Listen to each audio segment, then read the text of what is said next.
আজকে এই society school মাঠে উপস্থিত সোসাইটিবাসী, কুড়গাঁওবাসী ও আশেপাশে এলাকা থেকে আগত দর্শকবৃন্দ ও উপস্থিত ঢাকা জেলা উত্তর ছাত্র দলের সংগ্রামী সাধারণ সম্পাদক মাহফুজ ইকবাল ভাই সহ অন্যান্য নেতৃবৃন্দ যারা আছেন, আসসালামু আলাইকুম।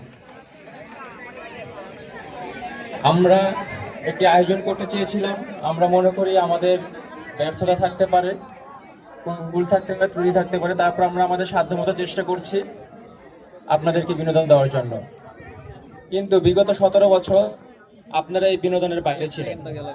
আমরা দেখতে পাচ্ছি আমাদের মঞ্চের দক্ষিণ সাইডে আমাদের কিছু মা বোন আছে, কিন্তু 17 বছর আগে আমার এই 17 বছরের শাসন ছিল, সেই শাসনে আমার মনে হয় না আমার মা বোনেরা নিরাপদে বা এইভাবে খেলা দেখার সাহস করবে এত রাতে, সেটা তারা বাইরে আসতে পারবে সেটা তারা ভাবতেও পারেনি।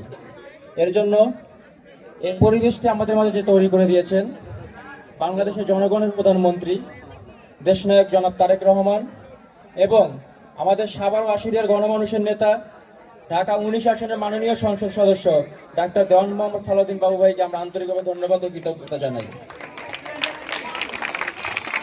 আমরা দেখে আসছি শুধু আজকে এইখানে না, এর আগেও যে ফুটবল ম্যাচগুলো হয়েছে সেগুলো বিশাল পর্যায়ে বড় পর্যায়ে সাভারে, এয়ারপোর্টে, আশুলিয়া এবং বিভিন্ন জায়গায় আমরা আয়োজন করেছি।